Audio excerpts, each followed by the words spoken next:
Programang ito ay rated SPG. Striktong patnubay at gabay ng magulang ang kailangan. Maaaring may masiselang tema, lengguwahe, karahasan, sexual, horror o droga na hindi angkop sa mga bata.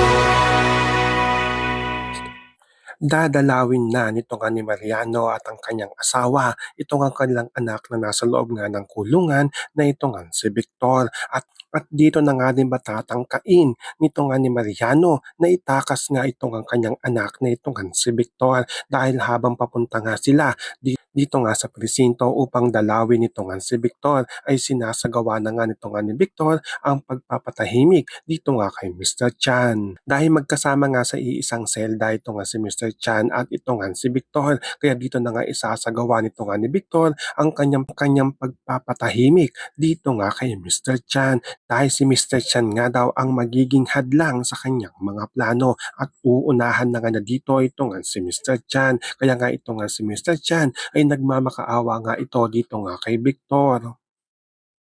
Pero hindi nga siya dito pinakikinggan dahil kailangan na nga daw niyang mamaalam at pagdating nga nito nga ni Mariano at ang kanyang asawa dito nga sa presinto ay mababalitaan nga nila kaagad ang nangyari sa ginawa nito nga ni Victor. Kaya agad nga ditong pupuntahan nito nga ni Mariano ang kanyang anak na ito nga si Victor at dito na nga isasagawa nito nga ni Mariano ang kanyang plano sa pagtakas sa kanyang anak na ito nga si Victor at mapapalaban nga ito nga si Victor at si Mariano dito nga sa mga pulis dahil mahihirapan nga silang makalabas dito nga sa loob nga ng kulungan. So pakakaabangan nga natin dito kung magtatagumpay nga ba ito nga si Mariano sa kanyang balak na pagtaka sa kanyang anak na ito nga si Victor. Yan ang ating mga pakakatutukan at pakakaabangan dito nga lang sa Sigabo.